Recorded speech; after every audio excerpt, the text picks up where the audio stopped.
새벽 기도로 나오신 모든 샘물 성도 여러분들을 주님의 이름으로 환영합니다. 우리 함께 샘물의 기도 드리도록 하겠습니다.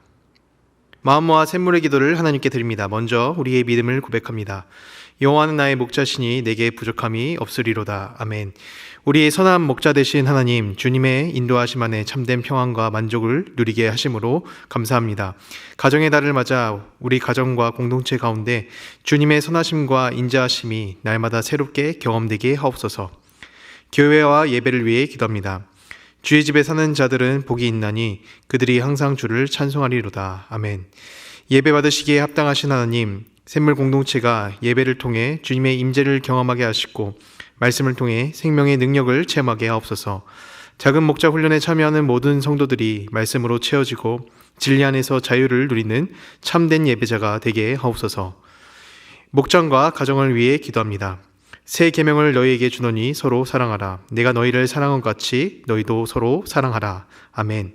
사랑의 하나님, 목장 안에서 서로 사랑함으로 예수 행복을 경험하게 하시고 한 목장 한 영혼 세대주기를 통해 예수 사랑을 전하는 공동체가 되게 하옵소서. 가정의 달을 맞아 샘물의 모든 가정이 주님 안에서 화목하게 하시고 서로 용납하고 배려하는 그리스도의 향기가 넘치게 하옵소서. 다음 세대와 성도들을 위해 기도합니다. 여호와의 친밀하심이 그를 경외하는 자들에게 있으며 그의 언약을 그들에게 보이시리로다. 아멘. 세대를 통해 역사하시는 하나님, 우리 자녀들이 주님을 깊이 알고 경외하는 믿음의 세대로 자라나게 하옵소서. 혼란한 시대 속에서도 하나님의 뜻을 분별하며 살아가게 하시고 학업과 취업, 결혼을 준비하는 청년들에게 지혜와 용기를 주셔서 하나님의 선하신 계획을 발견하고 따라가게 하옵소서. 나라와 선교를 위해 기도합니다. 무리가 그들의 칼을 쳐서 보습을 만들고 그들의 창을 쳐서 낫을 만들 것이며 이 나라와 저 나라가 다시는 칼을 들고 서로 치지 아니하며 다시는 전쟁을 연습하지 아니하리라. 아멘.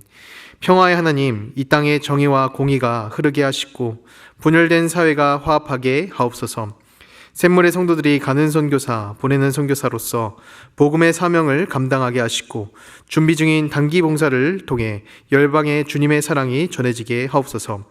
우리의 힘이 되시는 예수 그리스도의 이름으로 기도드립니다. 아멘.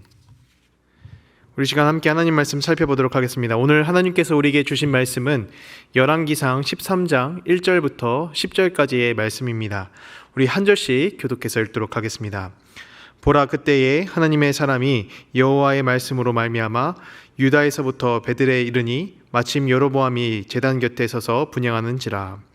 하나님의 사람이 제단을 향하여 여호와의 말씀으로 외쳐 이르되 제단아 제단아, 여호와께서 이와 같이 말씀하시기를 다윗의 집에 요시아라 이름하는 아들을 낳으리니 그가 내 위에 분향하는 산당 제사장을 내 위에서 제물로 바칠 것이요 또 사람의 뼈를 내 위에서 사르리라 하셨느니라 하고, 그날에 그가 징조를 들어 이르되 이는 여호와께서 말씀하신 징조라.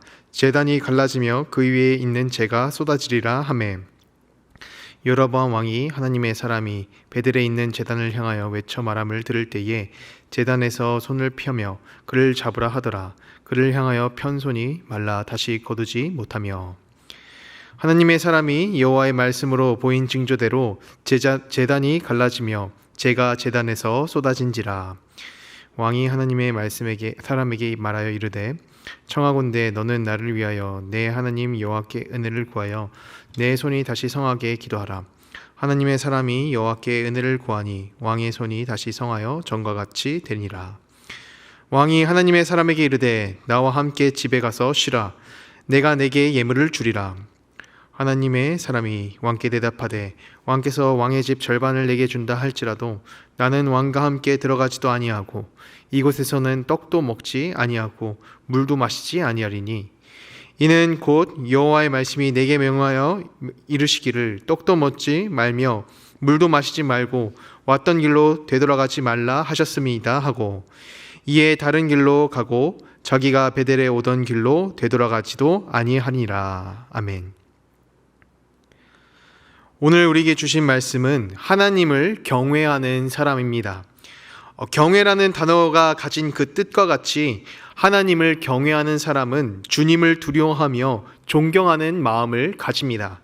또 단순한 마음으로 그 경외의 모습이 끝나는 것이 아니라 삶에서도 하나님을 경외한다라는 것이 드러나는 것이지요.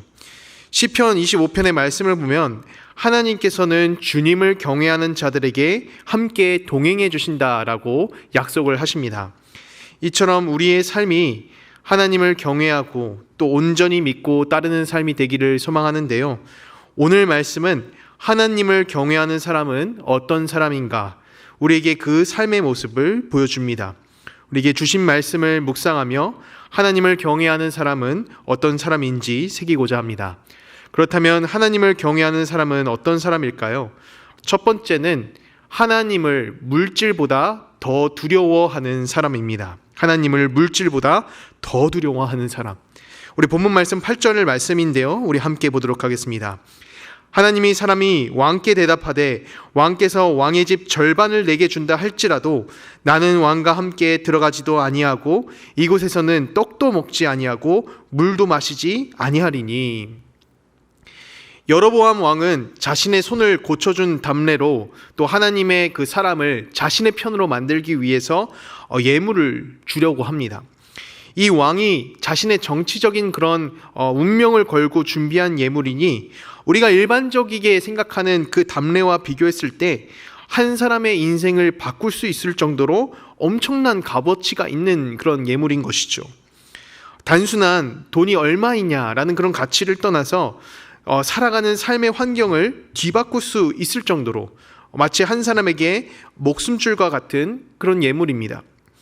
그러나 하나님의 사람은 이 왕이 준비한 예물을 강력하게 거절합니다. 왕이 가진 전 재산의 절반을 내게 준다 할지라도 내가 그곳에 들어가서 물 한 방울 마시지 않겠다. 이렇게 말하면서 왕이 주려는 의지조차 꺾어버리게 되는 것이죠. 하나님의 사람에게 이 재물이 주는 마음보다 더 두려운 것은 바로 하나님이었습니다.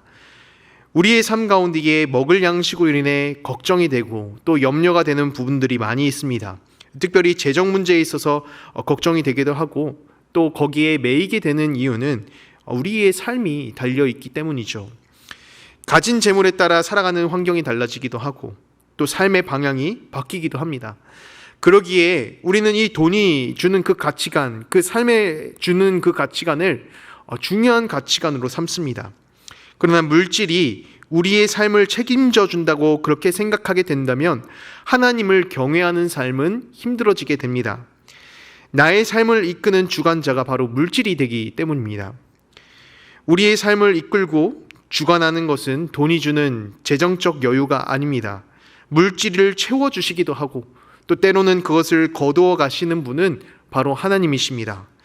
주님께서 가르쳐 주신 주기도문에서도 우리에게 필요한 그런 일용할 양식을 구하라라고 합니다. 여기에서 나온 그 양식이라는 그런 단어가요, 에피우시온이라고 그렇게 말을 하는데 이 주기도문에서만 사용하는 단어라고 해요. 이 단어의 뜻이 단순히 먹는 그런 양식과 물질을 구하라라는 것이 아니라 내일 다가올 삶을 구하라라는 그런 뜻이 담겨 있다라고 합니다. 물질을 넘어 나의 삶을 이끌어가는 주관자가 하나님이심을 인정하고 또 삶을 채워주시는 하나님께 구하라라는 것이죠. 성도 여러분, 하나님께서는 우리를 먹이시는 목자가 되십니다. 요즘 우리가 사는 그 세상이 많이 혼란해져서 이런 경제적인 부담이 평소보다 더 크게 다가오는데요. 이로 인해서 찾아오는 염려 역시도 커지게 되는 것 같습니다. 그러나 바라는 것은 물질 자체를 두려워하기보다 나를 먹이시고 채우시는 하나님을 이 경외하는 성도 여러분들이 되기를 바랍니다. 또 우리 주위에 경제적으로 도움이 필요한 그런 지체들이 있다면 부어주시는 하나님의 은혜가 있기를 함께 구하시길 바랍니다. 하나님을 경외하는 사람은 어떤 사람인가? 두 번째인데요. 두 번째는 하나님을 사람보다 더 두려워하는 사람입니다. 사람보다 하나님을 더 두려워하는 사람. 하나님께서는 우리를 세상 가운데로 보내셨고 이에 우리는 사람들 사이에서 살아가게 됩니다. 홀로 외진 곳에서 우리가 자연인으로 살아가는 것이 아닌 사람들 사이에 살아가다 보니까 우리는 누군가의 영향을 받기도 하고요. 때로는 어떤 한 사람의 힘을 동경하든가 두려워하기도 합니다. 그러나 하나님을 경외하는 사람은 사람이 가진 영향력보다 하나님을 더 두려워하는 사람입니다. 오늘 말씀에서 하나님의 사람은 여로보암의 명령을 거절합니다. 그냥 일반인의 말을 듣지 않았던 것이 아니라 자신의 목숨을 쥐고 있는 이 왕의 명령을 거절한 것이지요. 하나님의 사람은 왕을 향해 저주를 내리기도 하고요. 또 왕이 자신의 집으로 초대를 해도 그 초대를 들어주지 않습니다. 왕이 가진 힘도 우리가 충분히 두렵겠지만 하나님의 사람에게는 왕보다 하나님께서 가지신 그 권세를 더 두려워하였습니다. 아무리 사람을 살리기도 하고 또 한편으로 죽이기도 하는 그런 왕이지만 그 왕을 세우신 분이 바로 하나님이시기 때문에 하나님의 말씀에만 그 귀를 기울이고 청정하며 따르는 모습을 보여주게 되는 것이죠. 반면 이제 사람의 눈치 없이도 모든 것을 할 수 있을 것 같았던 왕 여로보암은 하나님보다 사람을 더 두려워합니다. 자신에게서 이 사람들이 떠나갈까 봐, 버려질까 봐 백성들을 잡아두려는 목적으로 단과 베델의 금송아지를 세우고요. 이것을 우상으로 하나님을 속이는 죄를 저지르게 됩니다. 하나님보다 사람이 더 두려웠기 때문에 하나님의 자리에 우상을 세우고 오늘 본문에 시작하는 내용처럼 하나님께 드려야 될 제사를 우상에게 드리는 변질된 모습을 보여주는 것입니다. 여로보암에게 있어서 우상은 단순히 금송아지가 아니라 사람이게 되는 것이죠. 여로보암과 같이 당시 다른 나라 왕들은 자신 스스로 힘을 얻어냈음을 강조했습니다. 이 다니엘서의 느부갓네살 왕처럼 큰 동상을 세우고 본인 스스로 신임을 말하면서 이 사람들이 두려워하도록 또 섬기도록 강요했습니다. 그러나 하나님께서 귀히 여기신 지도자들은 하나님께서 자신을 세우심을 인정하고 하나님을 경외하는 사람들이었습니다. 왕이었던 다윗, 또 선지자 사무엘이나 엘리야와 같이 우리에게 인정받는 믿음의 선배들은 기름 부음을 받은 사람들이었습니다. 스스로의 힘으로 올라선 것이 아니라 하나님께서 자신을 세우심을 인정하고 세우신 하나님을 경외하며 그 말씀을 따랐습니다. 성도 여러분, 우리가 사람들 가운데서 살아가면서 누군가의 영향력 때문에 흔들리거나 또 자녀답지 못한 삶을 요구받을 때가 있죠. 우리가 이런 관습이나 문화를 무시하고 살 수는 없지만 그것을 넘어서 사람에게 영향력을 주시고 또 세우시는 하나님보다 더 두려워하는 일이 없기를 바랍니다. 왕이었던 여로보암의 손에서 하나님의 사람을 지키시는 이 하나님의 보호하심을 보며 우리의 삶 가운데에 사람보다 더 강하신 하나님을 경외하는 삶을 살아가시길 소망합니다. 여호와를 경외하는 사람은 어떤 사람인가? 물질적인 것이 우리에게 주는 그런 상황이나 유혹보다 하나님을 더 신뢰하며 두려워하는 사람이고, 심지어는 나의 상황과 이 환경에 영향력을 주는 그 사람보다 하나님을 더 두려워하는 사람입니다. 여호와를 경외하는 사람의 마지막 모습은 하나님께 간구하는 사람입니다. 간구하는 사람. 하나님의 사람은 여로보암 앞에 나아갈 때에 주님께서 주신 말씀을 의지하면서 그 앞에 섭니다. 또 이 여로보암의 팔을 치유할 때도 다른 것을 구하는 것이 아니라 하나님께 간구하면서 그 팔이 치유되는 모습을 보여주죠. 이 하나님의 사람을 통해서 보여주는 경외하는 사람은 다른 것을 눈에 두지 않습니다. 주님만 믿고 또 주님만 신뢰하기 때문에 그 능력을 주시는 주님을 바라보면서 간구합니다. 우리는 의지하고 또 믿는 대상을 향해 간구를 합니다. 믿음이 없고 또 의지하지 않는 사람에게는 간구라는 것이 없죠. 오늘 말씀에서 여로보암과 하나님의 사람을 대조해서 보여주고 있는데요. 여로보암은 하나님께 구하지 않는 모습을 보여줍니다. 이 자신의 팔이 다시 회복되고 또 고쳐달라라고 그렇게 부탁을 할 때에도 이제 너의 하나님 여호와께 구하라라고 해요. 자신이 하나님 앞에 엎드리고 또 회개하면서 기도하는 것이 아니라 다른 사람이 하나님을 부르듯이 그렇게 하게 되는 것이죠. 주님을 경외하지 않기 때문에 마음속에 다른 우상을 세우며 그것들 앞에 달려가서 간구를 합니다.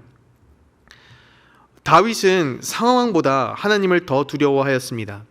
골리앗이라는 강한 사람 앞에서도 다른 것을 의지하며 구하는 것이 아닌 만군의 여호와의 이름을 부르며 하나님께 승리를 구하는 모습을 보여주는 것이죠. 하나님께서는 구하는 자들의 소리를 듣고 응답하십니다. 하나님의 사람이 그 간구 앞에서 왕의 손을 회복시켜 주셨던 것 같이, 또 다윗이 골리앗을 쓰렸던 그런 모습과 같이 간구하는 자의 소리를 들으십니다. 성도 여러분, 하나님을 따르고 신뢰하며 그 앞에 나아가 구하시기를 바랍니다. 다른 것을 의지하고 구하지 않는 삶에는 하나님의 응답의 역사가 일어나기 어렵습니다. 주님께서는 간구하는 자녀의 소리를 그냥 넘어가지 않는다라고 하시는데요, 바라기는 주님을 의지하며 구하는 성도 여러분들이 되기를 소망합니다. 말씀을 정리합니다. 하나님을 경외하는 사람, 주님을 경외하는 사람은 두려워할 줄 아는 사람입니다. 경제적인 상황, 그리고 그 현실이 주는 문제보다 더 크신 하나님을 두려워하고, 또 사람이 주는 영향력보다 그것을 주신 주님을 두려워하며 신뢰합니다. 그리고 그 하나님을 믿으며 응답해 주실 하나님, 나에게 응답해 주실 주님을 믿고 구할 때에 주님께서는 경외하는 자들의 기도를 들어주십니다. 오늘 우리의 삶 가운데에 하나님께 구하며 응답의 은혜를 경험하시기를 바랍니다. 우리 시간 주신 말씀을 기억하며 함께 기도의 자리로 나아가도록 하겠습니다. 하나님, 나에게 주신 그 상황, 재정적인 사람이나 또 사람이 주는 영향력보다 하나님을 더 두려워하고 하나님을 경외하는 삶을 살아갈 수 있도록 도와주시옵소서. 또 내게 있는 것이 있다면 주님께 알려드리고 구하는 자세가 있기를 바랍니다. 우리에게 함께 기도하고요, 또 각자의 개인적인 기도 제목으로 기도하고 나아가도록 하겠습니다. 우리 함께 기도하도록 하겠습니다.